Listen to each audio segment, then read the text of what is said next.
the Lost Pharaoh of Egypt. Long ago, in ancient Egypt, during the reign of Pharaoh Nebkaure, the kingdom was in a period of great prosperity. Nebkaure was a man of vision, determined to immortalize his reign by constructing the grandest temple Egypt had ever seen.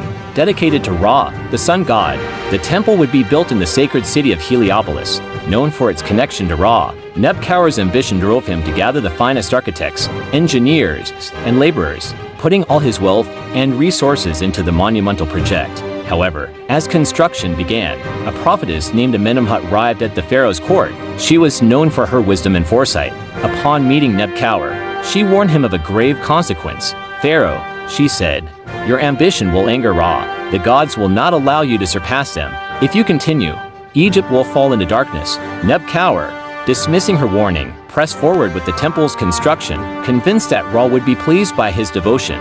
As the temple grew taller, strange things began to happen. Workers vanished mysteriously, and plagues of locusts ravaged the fields. The Nile, the lifeblood of Egypt, flooded in unnatural patterns, and the crops began to wither. The people whispered of a curse upon the pharaoh for defying the gods, but Nebkaure remained resolute. He believed that the gods were testing his resolve. Then, as the final stone was placed upon the temple's highest spire, a terrifying change came over the land. The sky darkened, and the sun itself seemed to vanish behind the clouds. A great earthquake shook the land, causing the newly built temple to collapse in ruins. The Nile overflowed, flooding the countryside and destroying villages. The people of Egypt, once prosperous and powerful, fled into the desert. Nebkaure, standing amidst the ruins of his temple, realized the magnitude of his mistake.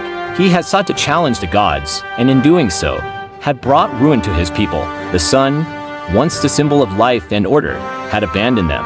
The kingdom fell into darkness, and the name of Nebkaure was forgotten.